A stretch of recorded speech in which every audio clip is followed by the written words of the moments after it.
Rajahmundry MP Morgan Bharatram గారు దారుణంగా ఓటమి పాలయ్యారు.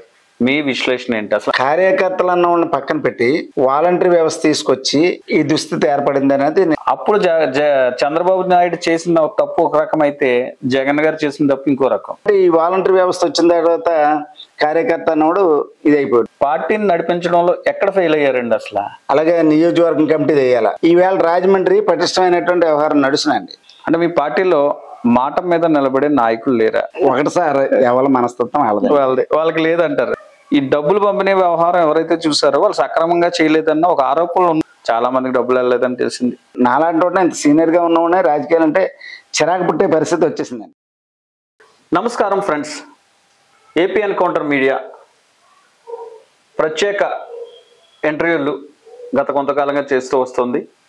దీనిలో భాగంగా రాజమండ్రిలో ప్రజలతో మమేకమవుతూ ప్రజా సమస్యలపై పోరాటాలు చేసే నాయకులుగా ఉన్న బర్రే కొండబాబు గారు మన స్టూడియోలో ఉన్నారు.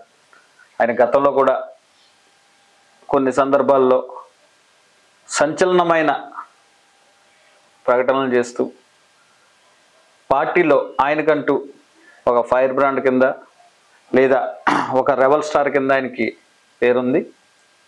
ఉన్నట్టు కుండ బద్దలు కొట్టినట్టు మాట్లాడడం ఆయన నైజం. తప్పైతే తప్పని చెప్తారు, ఒప్పైతే ఒప్పని చెప్తారు. అయితే ఇది చాలా మందికి నచ్చకపోవచ్చు, ముక్కుసుట్టుగా మాట్లాడే వాళ్ళు నచ్చరు కాబట్టి. ఈ మన బర్రే కొండబాబు గారు Rajahmundry municipal corporation standing committee chairman గా చేశారు. అప్పట్లో రాజమండ్రి అభివృద్ధికి చాలా తోడ్పాటును అందించారు. క్వారీ ఆ ప్రాంతంలో ప్రజల తరపున ఒక మాస్ లీడర్ గా ఎదిగిన బర్రే కొండబాబు గారు ఈరోజు మన స్టూడియోకి వచ్చారు. ఆయనతో జరిపే ఇంటర్వ్యూ స్టార్ట్ చేస్తున్నాం. సార్ నమస్కారం. నమస్తే కొండబాబు గారు. కొన్ని రోజుల తర్వాత మళ్ళీ ఎలక్షన్ ముందు మనం ఒక ఇంటర్వ్యూ చేసాం, ఇప్పుడు మరి ఇంటర్వ్యూ చేస్తున్నాం. తూర్పుగోదావరి జిల్లా రాజకీయాలు ఇప్పుడు సంచలనాలకి వేదికగా ఉంటాయి. ఇక్కడ కూడా రాజకీయం విభిన్నంగా ఉంటుంది. మీలాంటి మాస్ లీడర్లు ఎదిగారంటే మిగిలిన ప్రాంతాల్లో ఉంటారో ఉండకపోవచ్చు, కానీ క్వారీ ప్రాంతం నుంచి మీరు ఒక మాస్ లీడర్ కింద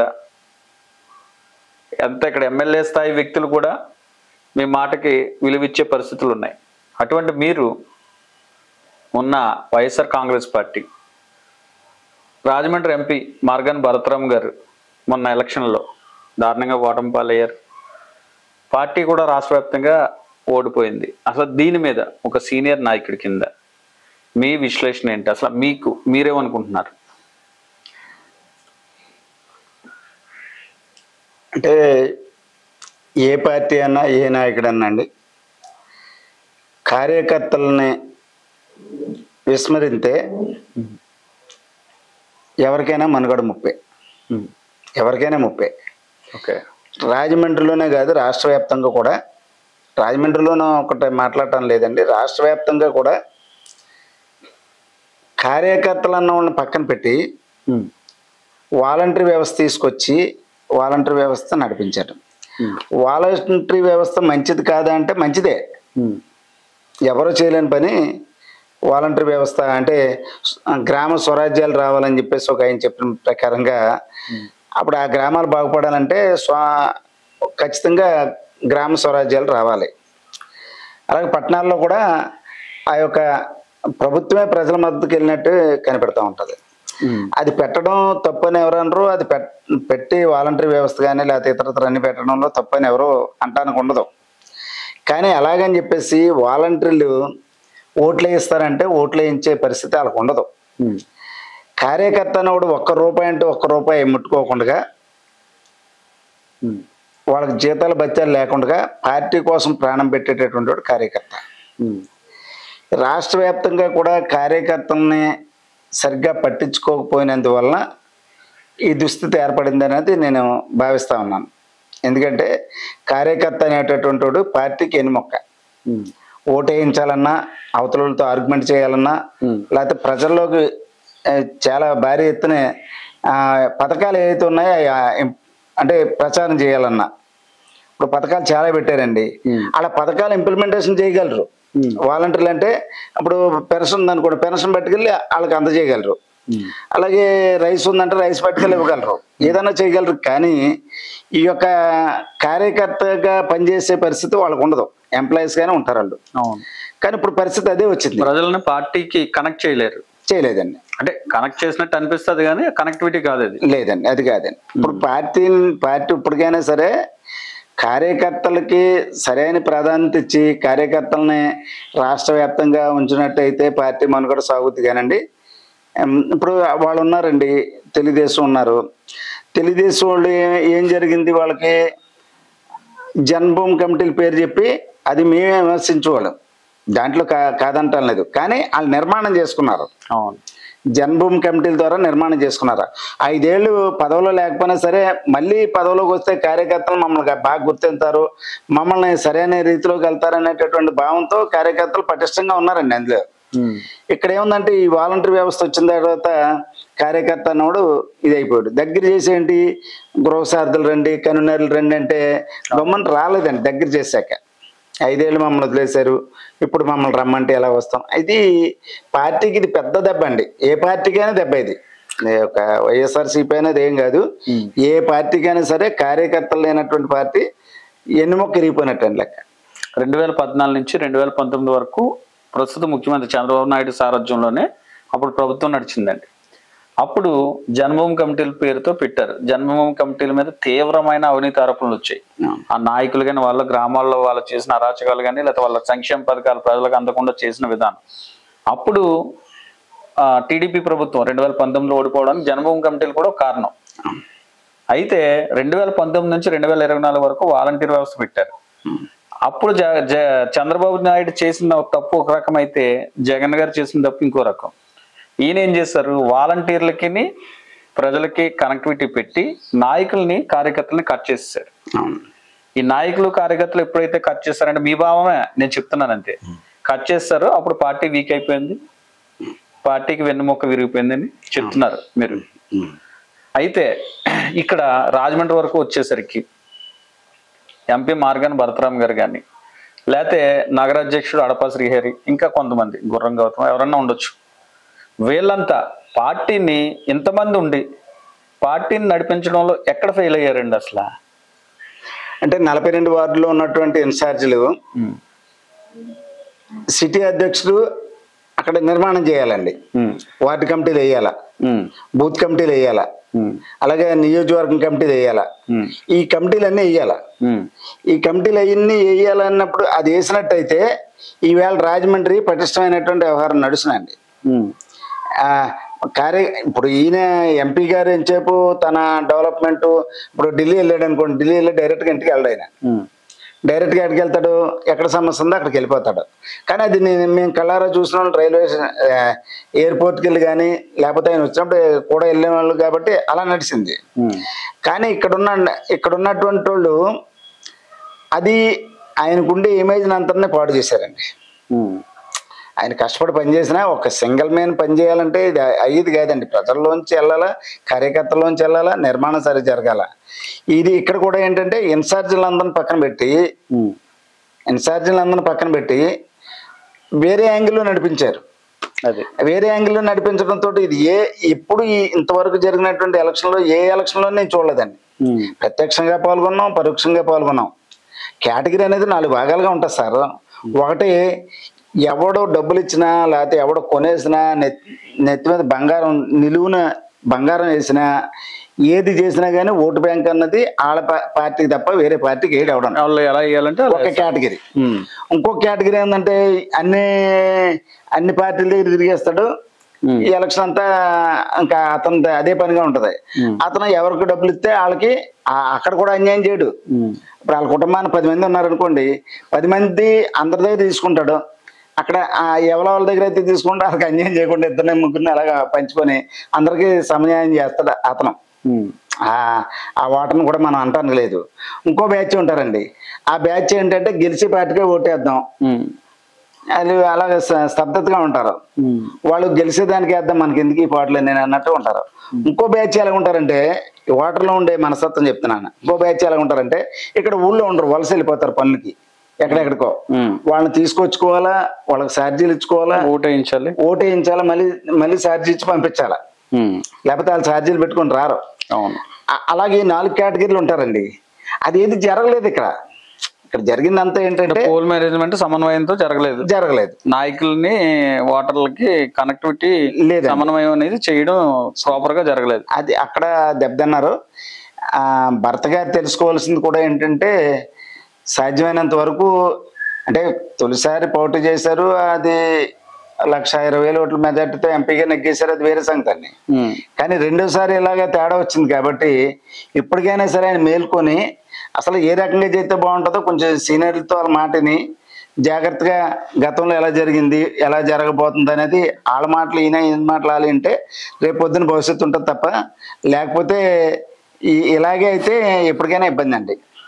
మీరు వైసీపీలో ఉన్నారు, సొంత పార్టీ పైనే అంటే పార్టీ పైన అవ్వచ్చు లేదా నాయకుల పైన అవ్వచ్చు, ఎన్నికలకు ముందు లేదా ఎన్నికల తర్వాత అడపా శ్రీహరి అనే ఆయన నగరాధ్యక్షుడిగా ఉన్నారు. భరతరామ్ నెగ్గకపోతే 30,000 పైచిలకు ఓట్ల మెజార్టీతో నెగ్గకపోతే రాజీనామా చేస్తానన్నారు. ఎందుకు చేయలేదని చెప్పి మీరు ఓపెన్గానే మీడియా పరంగానే గట్టిగా మాట్లాడారు. ఇది పార్టీకి వ్యతిరేకమా లేదా పార్టీకి అనుకూలమా అన్నది పక్కన పెడితే ఒకదాన్ని ప్రశ్నించారు మీరు. అంటే మీ పార్టీలో మాట మీద నిలబడే నాయకులు లేరా అంటే పక్కన ఉన్న రాజానగరంలో కూడా జక్కమూడి రాజా అని ఆయన అక్కడ ఎమ్మెల్యేగా ఉండి నేను 33,000 ఓట్ల మెజార్టీ తెచ్చుకున్నాను ఆయన అన్నమాట ఎలక్షన్ ప్రచారంలో. ఒక్క ఓటు అధికంగా తెచ్చుకున్న బత్తెల బలరామకృష్ణ నేను రాజకీయాల నుంచి తప్పుకుంటాను, రాజకీయ సన్యాసం చేస్తాను అన్నట్టు చెప్పాడు. అది మీకు తెలియదు కూడా చెప్తున్నాను. అంటే అక్కడ రాజా అవ్వచ్చు, ఇక్కడ అడప శ్రీహరి అవ్వచ్చు. అంటే మాట మీద నిలబడే నాయకులు లేరా మీ పార్టీలో? మీరు ఒక మాటేనండి, ఆ క్వశ్చన్ వేశారు కాబట్టి చెప్తున్నాను. ఎవరి తత్వం వాళ్ళదండి. ముద్రగడ పద్మనాభం గారు ఉన్నారు. నేను ఎవరైతే పవన్ కళ్యాణ్ గారు ఉన్నారో ఆయన్ని నేను ఓడించకపోతే పిఠాపురంలో నేను ఓడించకపోతే నా కులం మార్చుకుంటానని చెప్పాడు, నా పేరు మార్చుకుంటానని చెప్పాడు. అంటే ఆయన చెప్పిన దాన్ని బట్టి చెప్తే రెండు మారాల. రెడ్డి అని పెట్టుకుంటే కులం మారిపోతుంది, ముద్రగడతో పాటు రెడ్డి అని వస్తుంది కాబట్టి పేరు కూడా మారుతుంది. మరి ఆయన మార్చుకున్నాడు లేదండి, పేరు మార్చుకున్నాడు, కులం మారుతుందో లేదు చూడాలంటారు. కులం మారుతుందో లేదా అన్నది కూడా పెట్టేశాడు కదండి ఆయన, అన్ని పెట్టాడు. ముద్రగడ పద్మనాభం అన్ని పెట్టారండి ఆయన. మరి అది మాట మీద నిలబడినట్టే మరి ఇంకేండి. తప్పు ఒప్పు మాట అన్నాడు ప్రజల్లోకి వచ్చి, అవును దానికి కట్టుబడి ఉన్నారు. ఇది ఈ రాజానగర్ నియోజకవర్గం నేను సరి చూడలేదండి, అక్కడ యూట్యూబ్ లో చూసిన గుర్తుంది ఒకటి. దానికి మళ్ళీ వివరణ ఏదో ఇచ్చాడని అనుకుంటాను, మరి వివరణ ఏంటన్నది నాకు తెలియదు. కానీ ఈ అడప శ్రీహరి గారిది అయితే నేను తన విజ్ఞప్తికి వదిలేశాను, నేను వెళ్ళనన్నాను, వెళ్ళలేదు అంతే అండి. మరి ఈ మధ్యన పార్టీ అంటే మీరు మా ఇంటర్వ్యూలోనే చెప్పారు, అడప శ్రీహరి అని ఆయన అన్న మాట మీద కట్టుబడి రాజీనామా చేయకపోతే నేను పార్టీ కార్యక్రమాలు దూరంగా ఉంటాను, ఎవరేమనుకున్నా అన్నారు. మరి దూరంగా ఉంటున్నారు? ఏ కార్యక్రమానికి వెళ్ళాను చెప్పండి. ఒక కార్యక్రమానికి వెళ్ళానంటే ఆ రోజు ఎందుకు వెళ్ళాను, నేను సిటీ అధికార ప్రతినిధిగా నేనున్నానండి.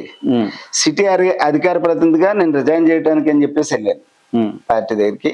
నేను రిజైన్ చేస్తున్నానండి అని చెప్పడానికి. ఓకే, పార్టీ పదవులు అన్నింటికి రిజైన్ చేస్తున్నానండి అని చెప్పేసాను. రిజైన్ చేశానండి, రిజైన్ చేయటానికి తప్ప ఇంకోటి కాదు. గౌతమి జీవకారుణ్య సంఘం చైర్మన్ కింద ఎవరైనా పదవి వస్తే వదులుకోరు. మీరు అందరికంటే ముందు నైతికత లేకపోతే ఒక కమిట్మెంట్ కి ఉండి రాజీనామా చేశారు. మిగతా వాళ్ళు అలా ఎందుకు చేయలేకపోతున్నారు? మీరే అంటున్నారు, మీ పార్టీ వాళ్ళు నిలబడరా అన్నారు, మళ్ళీ నేను చేశాను అన్నది ఒప్పుకున్నారు. ఒకటి సార్, ఎవరి మనస్తత్వం వాళ్ళకి లేదంటారు. ఇప్పుడు ఉన్నవాళ్ళు ఇప్పుడు నేను ఎందుకు చేయవలసి వచ్చింది, పార్టీ ఓడిపోయిన తర్వాత మన ఆ పదవిని పట్టుకుని నిలబడడం అన్నది కరెక్ట్ కాదు. ఇంతకుముందు మీకు చెప్పాను, పదవి అనేటటువంటిది మన చొక్కా కొట్లు అంటది, మనం తీసేస్తే పక్కన ఉంటది, లేకపోతే ఒంటి మీద ఉంటది. అవును, పదవులు శాశ్వతం కాదండి. అది ఇప్పుడు వాళ్ళు ఓ జీవో ఏర్పాటు చేశారు, ఆ జీవో మీద మనకు పదవి ఇచ్చారు, మనకి ఇంకా కొంత టైం ఉంది. ఆ జీవో మళ్ళీ రద్దు చేసి మీరు రిజైన్ చేయండి అని చెప్పుకుంటే ప్రభుత్వం చెప్పేదాకా ఎందుకు మనకి అది ఆ పదవిలో ఏలాడుతూ అనిపించుకోవడం ఎందుకండి? మీది ఆ పార్టీ నామినేటెడ్ పోస్ట్ అయిందే పార్టీ పదవి. అవునండి, పార్టీ పదవి. ఇంకా ఇది వాల్యుబుల్ కదండి, ఇది వాల్యుబుల్. పార్టీ పదాన్ని ఎప్పుడైనా రిజైన్ చేసేచ్చు, ఎప్పుడైనా చేయొచ్చు. అయితే ఒకటేంటంటే నేను 83 సంవత్సరాల తర్వాత ఒక ఎస్సీ కమ్యూనిటీ అనేటటువంటి దానికి ఆ పదవి రావడం అనేది నేను హర్షించాను. దాన్ని ఇప్పుడు నేను మాట్లాడేది ఏంటంటే ఆ పదవికి వన్ని తెచ్చే విధంగా ఉండాలా. అవును. అలాగని ఆ పదవిని పట్టుకొని ఏలాడుతూ ఉన్నాడు కొండబాబు మనోడు ఏం పని అనే పేరు రాకూడదు. పదవికి వన్ని తేవాలి. ఆ పదవిని పట్టుకొని ఏలాడుతున్నాడు ప్రభుత్వం పోయినా కానీ అనేటటువంటిది నా జాతిలో రావడానికి వీల్లేదు. ఒక చిన్న విషయం అడుగుతాను సార్, మీరు చెప్పగలిగితే చెప్పండి. ఎన్నికల సమయంలో డబ్బులు పంపిణీ వ్యవహారంలో రాజమండ్రిలో 42 డివిజన్లు అవ్వచ్చు, లేకపోతే 40 చాలా మంది డివిజన్ ఇన్ఛార్జీలు పార్టీ కార్యక్రమాలు కూడా రావడం లేదని తెలిసింది. అంటే ఎక్కడ డిస్టర్బెన్స్ వచ్చింది అంటే మాకున్న సమాచారం ఏంటంటే ఈ మనీ సర్క్యులేషన్ అంటే ఎన్నికల సమయంలో అన్ని పార్టీలు చేస్తాయి, కామన్. తెలుగుదేశం పార్టీ చేస్తే తెలుగుదేశం పార్టీ ఏమి ఇవ్వకుండా ఉండదు, వాళ్ళ స్థాయిలో వాళ్ళు పంచుతారు వీళ్ళు. ఈ డబ్బులు పంపిణీ వ్యవహారం ఎవరైతే చూసారో వాళ్ళు సక్రమంగా చేయలేదన్న ఒక ఆరోపణలు ఉన్నాయి బయట అయితే అందరూ. అందువల్ల డివిజన్ ఇన్ఛార్జీలు ఎవరైతే ఉన్నారో వాళ్ళు మనస్తాపంతో చాలా మందికి డబ్బులు వెళ్ళలేదని తెలిసింది. వాళ్ళు కూడా సొంత డబ్బులు చేతుల్లో పెట్టుకుని కొన్ని చేశారు అన్నట్టు తెలిసింది. ఈ కారణం వల్ల పార్టీ డిస్టర్బ్ అయిందా, చాలా మంది రావడం లేదా? మీరు అబ్జర్వ్ చేసిన అంశం ఏదైనా ఉంటే. నేను అబ్జర్వ్ చేసింది ఏంటంటే పార్టీ కార్యక్రమాలకి వెళ్ళకపోవడానికి కారణం మనీ ప్రాబ్లం అన్నది పక్కన పెడితే అండి, ఎలక్షన్ సమయంలో వాళ్ళని ఏదైతే నేను ఎంపీ మార్గాన్ భరతరామ్ గారి గురించి మాట్లాడలేదండి, పక్కన పెడితే మిగతా వాళ్ళు క్వార్టర్ తయారైందన్నాను చూసారా, ఆ క్వార్టర్ చెడగొట్టిందండి అంతే. ఓకే. చెడగొట్టినందువల్ల ఇప్పుడు భరత్ ఓడిపోయినట్లు లెక్క కాదండి. ప్రతి వార్డులో కార్పొరేటర్ గా పోటీ చేద్దాం అనుకున్నవాడు కానీ ఆ పార్టీల్లో పట్టుకోల్పోయాడండి పూర్తిగా. త్వరలో ఎలక్షన్లు కూడా జరుగుతాయి. ఎలక్షన్ జరిగితే జరగనండి. మొత్తం ఏంటంటే ఆ వార్డులో ఇన్ఛార్జ్ గా ఉన్నవాడు పట్టుకోల్పోయాడు, డివిజన్ ఇన్ఛార్జీలు కొంచెం కోల్పోయాడు, ఆ బాధలో ఉన్నారు. డబ్బులు అనేది మనం సంపాదించాం, డబ్బుల కోసం కాదు కానీ ఆ వార్డులో పట్టుకోల్పోయారు. ఓకే. ఎప్పుడు ఎలక్షన్ ఇలా లేదు, ఎందుకంటే వాళ్ళని పక్కన పెట్టేటటువంటి పరిస్థితి ఎప్పుడైతే వచ్చిందో పక్కన పెట్టబోయేటప్పటికి వాళ్ళు అక్కడ ఆ ఏరియా పట్టుకోల్పోయారు. రాజకీయాలకే ఇప్పుడు నాలాంటి వాడిని ఇంత సీనియర్గా ఉన్నవాడే రాజకీయాలు అంటే చిరాకు పుట్టే పరిస్థితి వచ్చేసిందండి. అన్నీ కక్క ముక్క తిన్న రాటుపోట్లన్నీ ఎదుర్కొన్నటువంటి నేను నాలాంటి వాడినే దీన్ని జీర్ణించుకోలేకపోతున్నాం. ఇప్పటికి కూడా ఏంటి పరిస్థితి ఎలాగొచ్చింది, ఇంత ఎలాగైపోయామేంటి అనేటటువంటిది జీర్ణించుకోలేకపోయాం. ఎందుకంటే ప్రజల్లోంచి ఆ రకమైనటువంటి మీరు అన్నారు చూసారా, డబ్బులు కోట్ల రూపాయలు తెచ్చి లక్షల రూపాయలు తెచ్చి ఇంట్లో పెట్టేసుకున్నారు అనేటటువంటిది ప్రచారం బయట ఎక్కువైపోయింది. అసలు ఏ ఒక్క ఇన్ఛార్జ్ కానీ ఏ ఒక్క మాజీ కార్పొరేటర్ కానీ వాళ్ళకి ఎవ్వరికి కూడా పోల్ మేనేజ్మెంట్ అన్నారు చూసారా, అటువంటివి కానీ బాధ్యతలే లేదు. ఆ పరిస్థితి నేను ఎన్ని ఎలక్షన్ చూసాను కానీ ఎప్పుడు లేదండి. అది ఎవరు చేశారా అనేటటువంటిది వచ్చేటప్పటికి అక్కడ యజమాని అంటారు, ఇంటి యజమాని. అదే ఆ ఇంటి యజమాని వాళ్ళు పార్టీ అధ్యక్షుడు అవుతాడు. అవును, పార్టీని నడిపించాల్సిన అతను. ఆయన అభ్యర్థి అంతే, అభ్యర్థి. పార్టీని నడిపించి గెలిపోవటం చేయవలసినటువంటి బాధ్యత ఎవరిది? ఆ సిటీ ప్రెసిడెంట్ గా ఉన్నటువంటి వ్యక్తి అవుద్ది. ఆ సిటీ ప్రెసిడెంట్ గా ఉన్న వ్యక్తి అవగాహన లేకపోవచ్చు, లేకపోతే అనుభవం లేకపోవచ్చు, లేకపోతే తన మనస్తత్వం అదే అయి ఉండొచ్చు. అంచేత అక్కడ పేల్జూరైంది అనేది నేను చెప్పేది. అంటే అందరూ కూడా ఈ భరత్ గారి మీద ఎవరు అలగట్లేదండి, భరత్ గారి మీద బాధ ఎవరికి లేదు, కడప శ్రీహరి మీద ఇంకా క్వార్టర్ మీద అంటే ఆయన చుట్టూ ఉన్నటువంటి దాని మీదే ప్రతి ఒళ్ళు బాధ అలాగా తేరుకోలేకపోతున్నారు ఇప్పుడు కూడా. అది నేను పార్టీ పరంగా నేను అనకూడదు కానీ మీరు అడుగుతున్నారు కాబట్టి నేను చెప్తున్నాను తప్ప నేనైతే ఇంకెప్పుడో వదిలేసానండి. అంటే నేను కార్యకలాపాలు కూడా దూరంగా ఉన్నాను. ఎందుకు దూరంగా ఉండవలసి వచ్చిందంటే ఇప్పుడు జరిగేది భవిష్యత్తు కార్యాచరణలో కార్యకర్తకి ఇంపార్టెంట్ లేకపోతే, అక్కడ ఉన్న ఇన్ఛార్జికి ఇంపార్టెంట్ లేకపోతే, అక్కడ ఉన్న నాయకుకి ఇంపార్టెంట్ లేకపోతే పార్టీ భవిష్యత్తు అనేది ఆ ఇంపార్టెంట్ ఉండదు. పార్టీ భవిష్యత్తు మనుగడ కూడా ఉండదు, పార్టీకి కూడా మనుగడ ఉండదు. అంచేత ఈ విధానం మారాలి. నేను చెప్పింది ఏంటంటే ఈ విధానం మారాలి. అప్పుడు దాకా నేను దూరంగానే ఉంటానని చెప్పాను. సాధారణ సభ్యుడిగా ఉన్నాను తప్ప ఏ పదవులు నాకు పదవులను భుజాన్ని వేసుకుని నడడం అనేది ఇంట్రెస్ట్ కాదు.